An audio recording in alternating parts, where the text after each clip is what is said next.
traveling through another dimension. A dimension not only of sight and sound, but of mind. A journey into a wondrous land whose boundaries are those of imagination.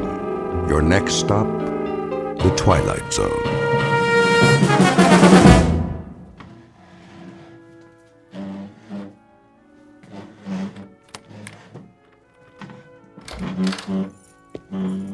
Marvin? Yes, sir. What do you think you're doing? Moving the table, sir. Why, whatever for? The party, Mr. Fitzgerald. Party? What party? Mrs. Fitzgerald, sir, for her birthday. Oh, good Lord, is that tonight? I understand that it is. You instructed me to see to the arrangement, sir. Oh, so I did. I suppose you'll transform this apartment into a veritable wonderland. Paper streamers and the like. No, sir. Just a buffet for the guests, as soon as the delivery boy arrives downstairs. The guests? Those on the list, sir. Small gathering of your closest friends. Then it'll be a very small gathering indeed. Sit down, Marvin, before you fall down. Very well, sir. On second thought, fix me a drink. As you wish. Now, I suppose I must go out and purchase a gift for the poor girl. Unless you've taken care of that for me. You left no instructions in that regard. Well, you might have simply asked her what she desires for the momentous occasion. But I couldn't. Then she'd know. Oh, all right. Let me see. What does she need? Books? No, too many of those. All they do is gather dust. A trinket? A bauble? Diamonds are quite dear these days. If I might offer a suggestion. Why not? Well, Mrs. Fitzgerald has expressed an interest in music. Oh, she has she? What does she know about music? I will not have popular ditties polluting my environment. Not recording, sir. I believe she'd like to play. What? A glockenspiel? A kettle drum? You'd have to ask Mrs. Fitzgerald, but she did say it has powers to soothe the savage beast. That's breast, man, the savage breast. Do you see any beasts around here? If you don't mind, sir, I'll repair to my quarters for a while until the provisions arrive. Did you put soda in this drink? Oh, I've told you, Marvin, no soda. Make me another one at once, and this time do it properly. Yes, sir.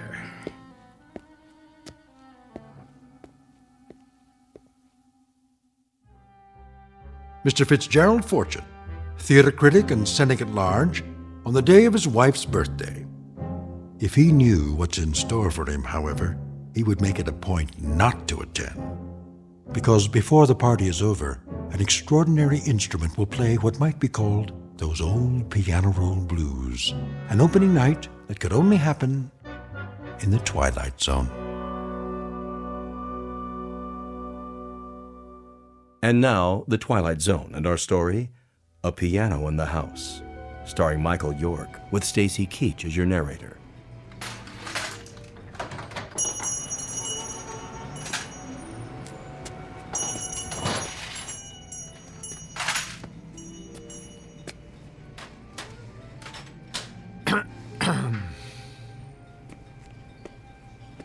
Yeah? How do you do? If you don't see a price tag, ask. I am Fitzgerald Fortune. So? The drama critic. Uh-huh. Isn't rudeness a handicap in your line of work? What's it to you? I saw the name of your shop, Treasures Unlimited.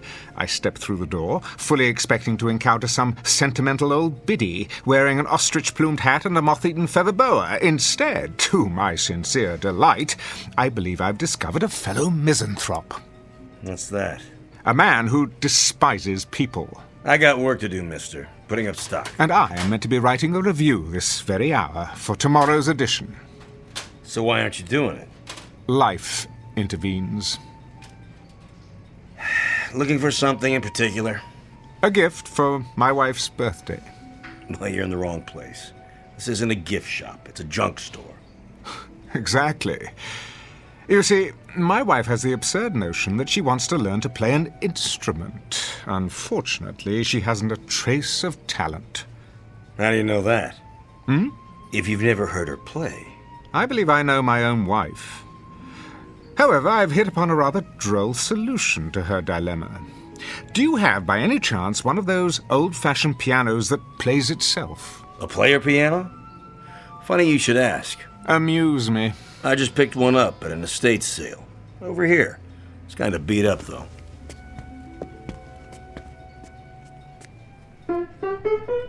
Splendid. Needs a good tuning. Nonsense. My wife will believe it to be an antique and cherish it all the more. Would you play something, please? I can't play. Takes these paper rolls. Came with a whole bunch of them. Right in the piano bench. Rachmaninoff's Prelude in C-sharp minor. Stephen Foster. U.B. Blake. Even The Prisoner's Song. Quite an eclectic assortment. You're taking a lot of my time, mister. You are taking an equal amount of mine. Let's try this roll, shall we? Number QRS 8856. I'm in the mood for love. Okay.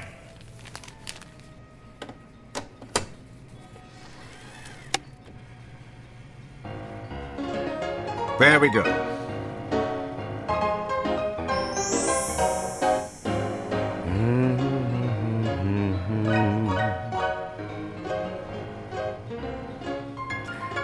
What birthday does this make for the little woman? Your wife. Oh, her 26. So young. You must be a man of great personal magnetism to have attracted one of that age. I am. How utterly romantic. Youth, wisdom, hand in hand. Oh, how I'd like to see you both together. And for her birthday, you're giving her the gift of music. How touching. What is the price of the piano? You are taking your young bride out somewhere tonight. A quiet nook, where you can be lost together in the midst of this great city, looking into each other's eyes. How much? Where's the tag? And worth every penny. A bit of restoration to take care of the finish. The mechanism still works, so since it's a birthday present, let's say, take 20% off that. No, make it 40. Forget the sales tax. Done. I shall require delivery before 6 o'clock this evening. The address is on my check. Certainly. I wouldn't want a lady to be disappointed on her birthday. How remarkable. And what's that? Are you aware of how susceptible you are? I am? To the power of music. Isn't everyone? To some degree, I suppose.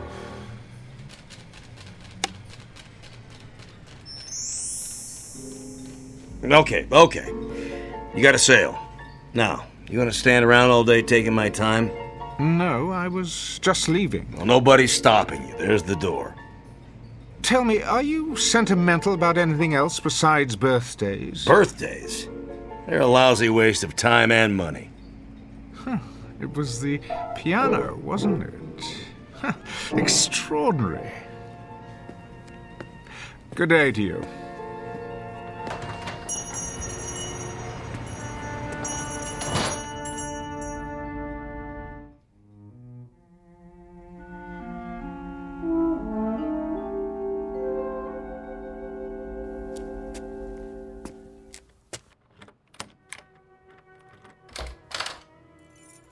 Marvin? Marvin? Good evening, sir. Take my hat and coat, please. Very good.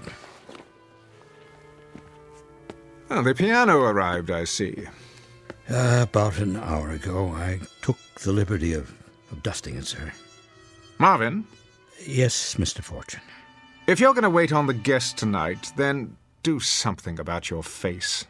My face, sir? Yes, Marvin, a party is supposed to be a happy occasion. Could you manage to look a little less miserable than usual? I will try, sir. Do that. Anything will be an improvement. You may make my evening martini now. Right away. Is that you, Gerald? Yes, Esther. Hello, darling. How was your day? Oh, fine. The museum again with a friend. Been going there quite a lot lately. I have. You said you wanted me to improve my mind. Indeed. One can never know too much. And what else would you like me to do? Well, there is one thing. And that would be? You might consider letting Marvin go. What do you mean? Show him the door. Give him the sack. In short, find a replacement, and as soon as possible. Oh, really, Gerald? I'm quite serious. What has he done now? It isn't anything he's done, it's his appearance. He seems the same as always. Well, that's the trouble, it's the way he looks. I can't bear coming home only to be confronted by that lugubrious expression on his face. I find it unspeakably depressing. Don't you? Not particularly, Gerald. Look at him, like a hound dog, ready to burst into tears at any moment. Surely we can find a servant who's more cheerful to have around. Keep your voice down. Why? There's no need to hurt his feelings. The man has no feelings. He's a clod. Gerald. You haven't commented on the piano. I was about to. You don't care for it? I love it. I really do. Have you tried it yet? I didn't know how, so I decided I'd wait until you got home. I knew you wanted to play. That's why I got it for you. Hardly any need. Hmm? The piano plays itself. Oh, you noticed. Wasn't that considerate of me? I thought I'd save you the trouble of all those tedious lessons, only to find out at the end that you had no gift for music. I see. Well, darling, aren't you moved by my thoughtfulness? Thank you, Gerald. Let's have a demonstration, shall we? If you like. Marvin, is this thing plugged in? Yes, sir. Good. You see, these paper rolls are punched with holes. All you do is select one, insert it, and throw the switch. The paper passes over the slots and the keys move up and down as if someone were playing them. What fun. Quite the rage in the old days. Your drink, sir. In a moment. Now then, for example, here's one called Smiles. You open the panel, press it into place like this, start it on the take-up reel.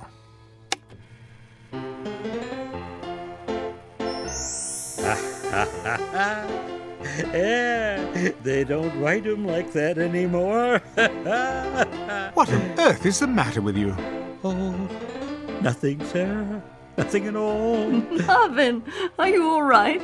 I'm very well, thank you, madam. But you're smiling. Am I? You most certainly are. That's probably because I'm happy. Have you been drinking my martini? No, sir. Well, then what do you have to be happy about? Everything, sir. I make good money, got a nice place to live, my health, money in the bank. I like my job. Well, you can't. I treat you atrociously. Oh, you don't bother me, Mr. Fortune.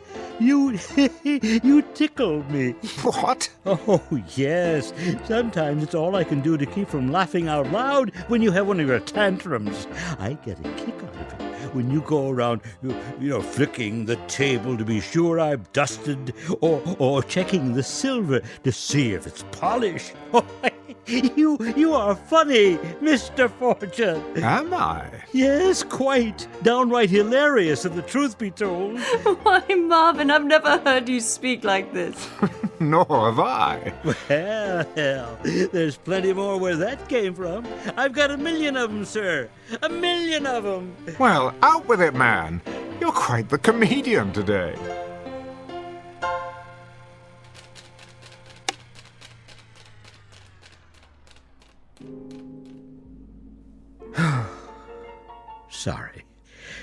Sorry if I spoke out of place, sir. Well, on the contrary, Marvin, I'm glad you did. Will there be anything else, sir? Not at the moment. You may go now. Very good, sir. What a strange thing to happen. Wasn't it, though? An odd moment for us all. Most definitely. Who'd have thought that behind that gloomy exterior the man was concealing a sunny nature? I can't imagine how it happened. I believe I can. I'd say it was because of something extraordinary that has come into our lives. Something absolutely extraordinary. So, what really happened, Gerald? Marvin behaved so strangely a moment ago, and then he stopped, suddenly. Well, perhaps it's not so strange after all. I've always believed that we have two faces, the one we wear and the one we keep hidden underneath. The problem has been to find some method of revealing that hidden face. I suppose it helps if you know what particular hidden face you're looking for. But now it appears that I, at least, have the means. I don't understand, Gerald, and I'm not sure I want to. See you in a while. Esther, wait. Let's try another one. I have to get ready. No, not yet. Let's play something a bit more intense. Some other time. Bear with me, Esther. An experiment, if you will.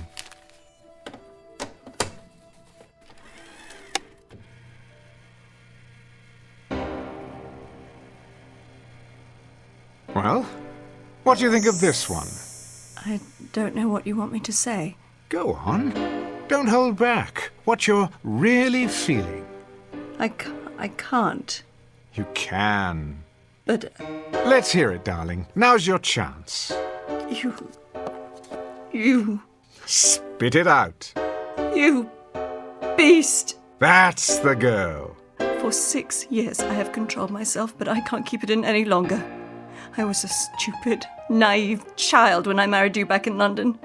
I thought you were a great man, but you aren't anything of the sort.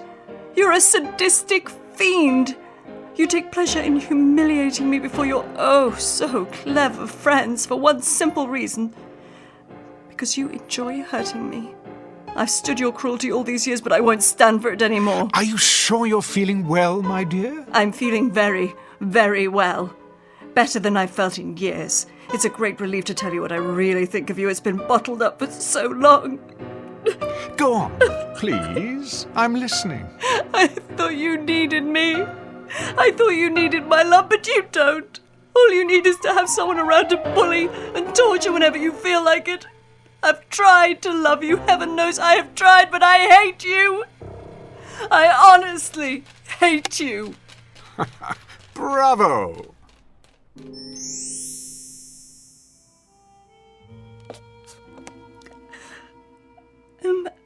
I'm terribly sorry. May I congratulate you on a remarkable performance. Had it been on stage, my dear, I would have given you a superlative review. I don't know what possessed me. I do. That was your hidden face. I've suspected for years that beneath your unemotional facade, you were an hysterical little girl, and I was right. But how? Haven't you seen what's in the record shops these days? There is music for every conceivable occasion. Music for a rainy day, music for a romantic dinner, music to read by, music to dance by, music to dream by, music to do everything under the sun by. Could it be that this anachronistic old piano, the product of a more sensible time, has provided music to help us expose our hidden selves by? I still don't understand. Well, it's quite simple, really. Marvin was hiding his inherently happy nature, which was revealed when he heard happy music. You were concealing hysteria, and when you heard hysterical music, you couldn't hide yourself either. You mean the piano? That's exactly what I mean. I seem to have bought you a more interesting birthday present than I imagined. A kind of sonic lie detector, if you will. I wonder what other people are hiding. Our friends, for example. Gerald, please, promise me not to play the piano at my party tonight. I mean, to let it play itself. I promise no such thing. I wasn't looking forward to the festivities, but now I believe we may be in for a most amusing evening.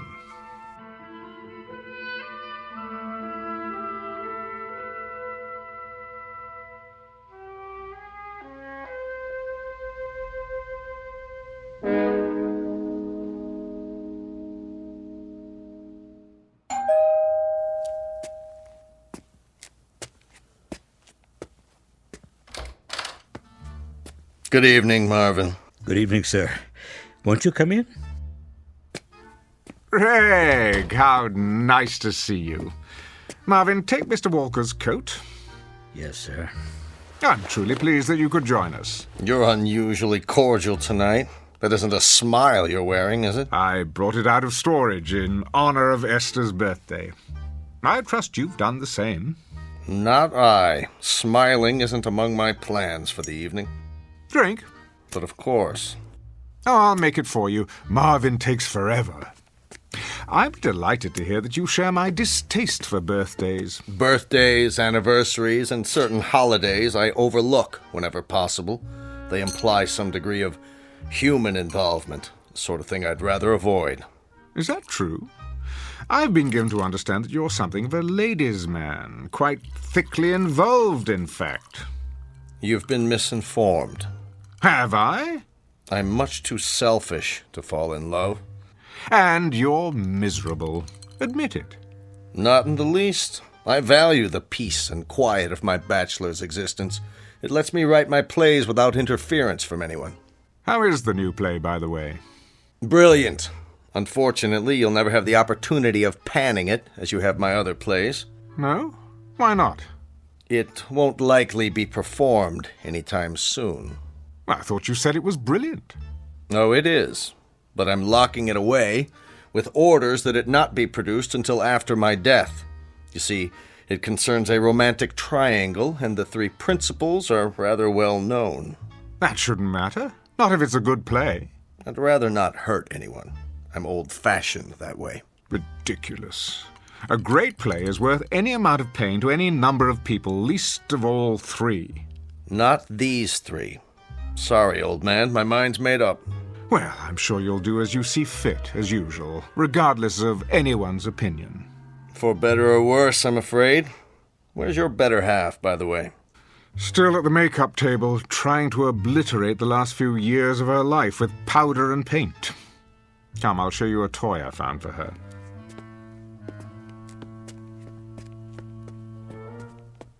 Well, well. I haven't seen one of these old jobs in years. Neither had I. Does it play?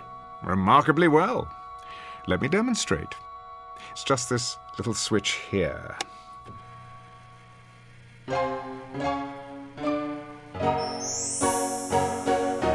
Isn't that something? Romantic, wouldn't you say? Is Esther pleased with it? She hasn't expressed any great enthusiasm. That doesn't sound like Esther. Has she heard this particular song? Not yet. Be sure to play it for her. She'll understand. Understand what? What you tried to do for her. Usually she's so grateful for any small sign of affection. I think that's one of Esther's most lovable qualities. Is that right? Her ability to accept a bouquet of daisies as if they were the rarest of orchids. I remember once I gave her a small turquoise ring. It didn't cost much. You gave her a ring? Yes. She accepted it as if it were the Hope Diamond. Turquoise ring? Oh, yes. She came home from a trip with it. She'd been to Mexico City. But I seem to remember that she went alone. What? Oh, she did. Strange how we ran into each other down there. A stranger still that Esther never mentioned it. Would you call that rather an odd coincidence? Not really. Jerry, has it ever occurred to you that I'm deeply in love with her? My dear Gregory, you are about as capable of passion as a head of lettuce, and Esther could not rise beyond the level of a cast-off shoe. Don't speak of her that way. I will speak about her any way I please. She's my wife, or have you forgotten that? She may be, but you don't know her at all. Esther is full of love. Is she? Her skin is warm and soft as velvet. The scent of her is enough to drive a man wild, and her hands are so gentle, sweet to kiss and to hold. She is honey and gold and summer days and singing and the feeling of being together. Gerald, no, turn it off.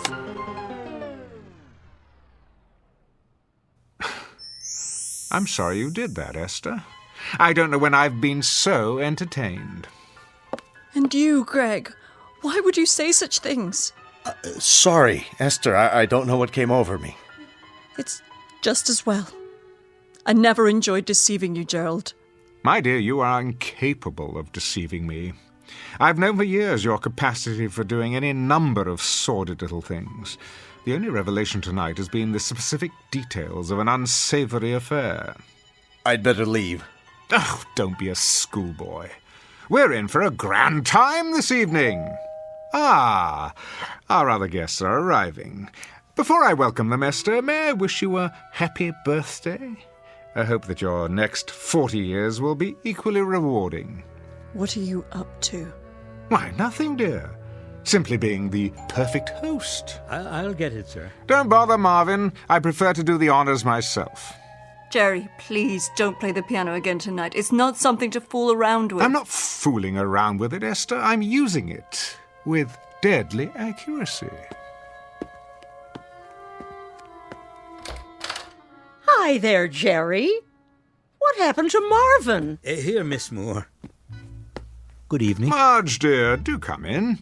Marvin will take your wrap. Well, don't just stand there, Gerald, devouring me with your eyes. I know what's on your mind. Oh, kiss me, you fool. Like this? Oh, that's better.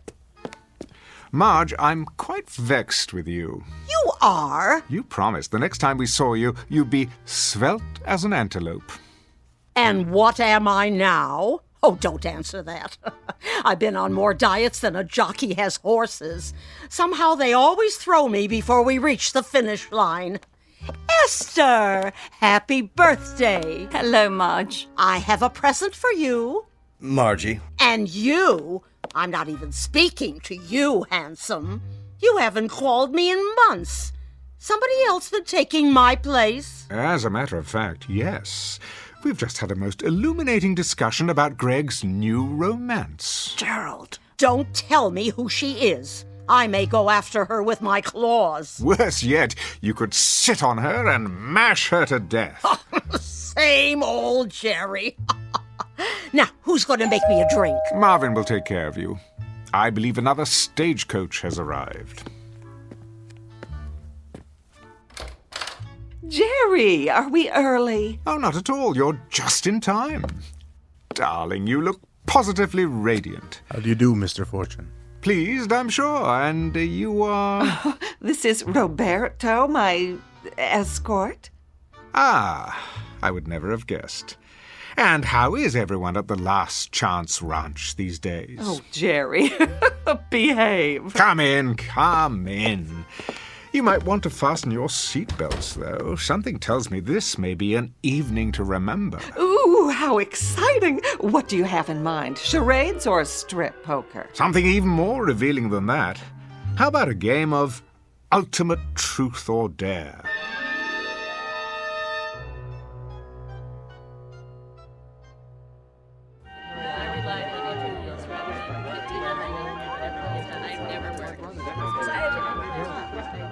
Pick up the empty glasses, will you, Marvin? Yes, sir. Everyone, let me have your attention, please. What's he got in mind? Over here, by the piano. Some sort of surprise. That's it. Take whatever chair you like. If there aren't enough seats, the floor will do. This should be fun. Don't worry, it's quite clean. Oh, not for me, thanks. I'd never be able to get up. Now then, the hour has arrived for fun and games. Well, about time. Being friends of Esther's and mine, you are perhaps inclined towards such intellectual pastimes as pin the tail on the donkey and spin the bottle. Now you're talking. I want to be it. Not this time. I've decided that tonight, rather than cater to your juvenile side, we might try a more adult game. I'm hungry. When do we cut the cake? Compulsive eaters will find hors d'oeuvre within arm's reach. Now, for our game, I shall need a volunteer. For what? You can't trust Fitzgerald. No telling what he's got up his sleeve. Must we, Gerald? Indeed we must. Hold up your hands. No one? Very well, then. In the absence of a volunteer, I shall have to conscript someone. How about Marge Moore? Okay, Svengali, I'll play along. What's the caper? Nothing physically demanding, my dear. I merely want you to listen to some music on the piano. What kind of music? Let me see. How about Claire de Lune?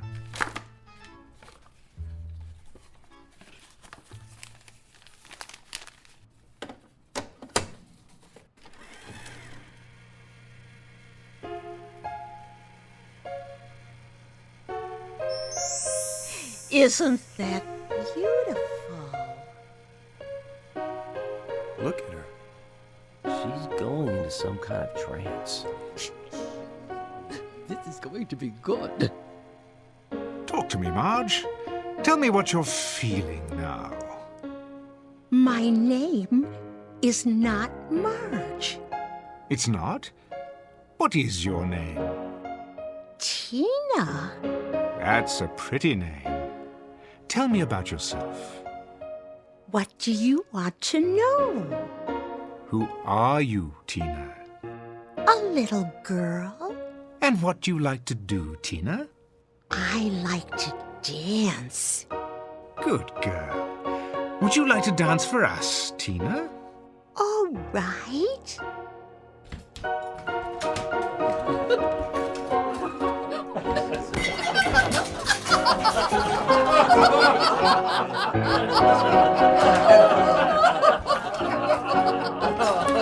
Shh! Thank you, Tina. You may stop dancing now. That was fun. Tell me, do you always dance? Only when I'm Tina. And who are you the rest of the time? Might it be Marge? Sometimes I pretend I'm a snowflake. Really? White and tiny and perfectly formed. I float on the air of a pale blue moonlit night. I am never lonely. I am beautiful and I am loved. I see a man with his hand outstretched to receive me.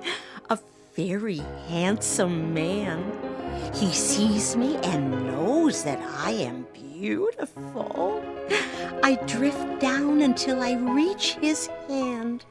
I am enclosed in warmth. I melt with love.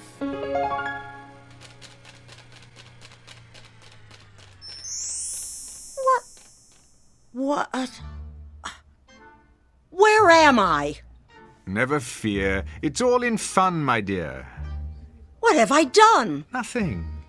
Only an amusement for our guests. Why? Because I asked you. You were very compliant. But why me? Now, I chose you because I thought you could take a joke. Jokes are supposed to be funny. You think I'm funny, is that it? Not at all. Jerry, haven't we had enough of the piano? Not quite. I thought we'd perform one more listening test. For what possible purpose? To call forth the person who lives within someone else. And who might that be? Oh, I've been trying to make up my mind. What would be entertaining? A politician? A poet? A Broadway producer? Alas, I fear that there are none in our midst. Still, we must go for the big finish. So before the curtain falls, why not hear from the devil himself? What? Gerald, please. The only question is, in whose breast does he reside? No one here, surely. This is ridiculous. Is it? Where's your spirit of scientific inquiry?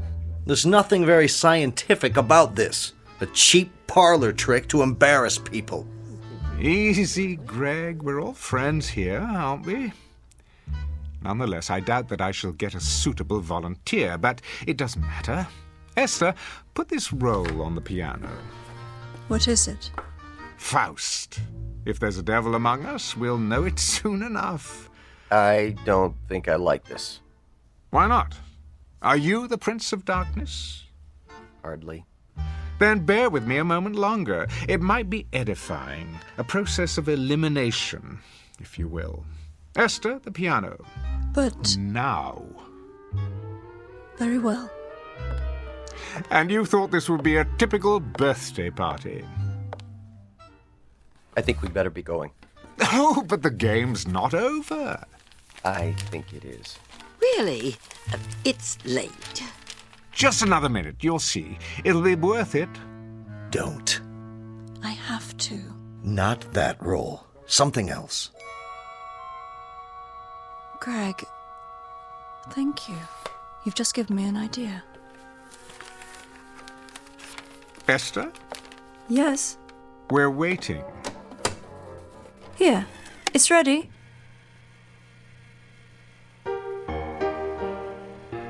That's not Faust. What is it? Brahms, I think. Yes, his lullaby. That's not what he asked for. Gerald, I seem to have made a mistake. Will this one do? Gerald? Gerald, can you hear me? What's good for the goose, I always say. Speak to us, devil. Go on, out with it. I am afraid. Do tell. And what are you afraid of, devil? I'm afraid of the dark. You're no devil. Listen to your voice. You're a frightened little kid. That's supposed to be a secret. It is, huh? Do you have another secret? Go on, tell us all your secrets, Jerry. This moment will never come again. For once, you're center stage. You have an audience in the palm of your hand. Yes, Jerry. Tell us. I'm afraid of you all. Afraid of people. But why? Who are you? Really? A small boy. I've stayed hidden away inside, but now I can't hide anymore. And what do you like to do, little boy? Hurt people. I can't stop from doing it. It's all I like to do. Why am I not surprised? Did you know I envy you, Marge? I'm too afraid to embrace the world as you do. And in my envy, the boy tries to hurt you. Who else do you envy? Greg, are you here? Yes. I've tried to hurt you, too. I've given bad reviews to your plays when I should have given praise. I've coveted your talent because I had none of my own, and so I hurt you in every way I could. For once, I have to agree with you. I think we'd better go. I think that's a good idea. Thank you all for coming. Yes. I'll call you. Take care, Esther. We love you. I'm sorry you had to see this. Good luck. Esther, I've hurt you most of all. You came to me with love, but I couldn't accept it because it frightened me. I never learned how to return love except as a child does, with shrieks and blows and indifference. It must have been very, very difficult for you. Good night, Esther. Call me if you need me. But I do. Wait. Where are you all going? I don't want you to leave.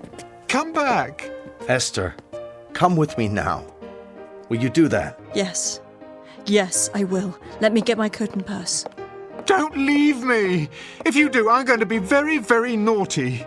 Ready? I'm ready. No! No, please! They were laughing. I'm sure of it. Nobody laughs at me. I'll show them. I'll show them all. See, I'm being bad. Very, very bad. Stop that hideous music. Make it stop!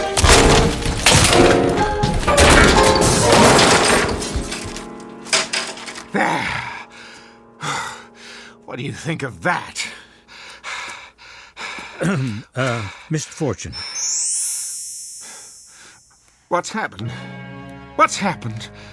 What have I done?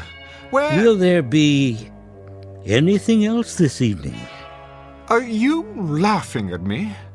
Are you? Oh, no, sir. I'm most definitely not laughing. Because you're not funny anymore. Marvin! Marvin! Wait! Not you two! Don't leave me! Don't!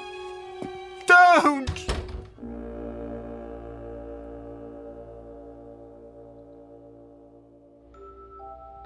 Mr. Fitzgerald Fortune, critic, man about town, and cynic at large, whose wit shows no mercy at all for those who cross his path, which means the rest of the world.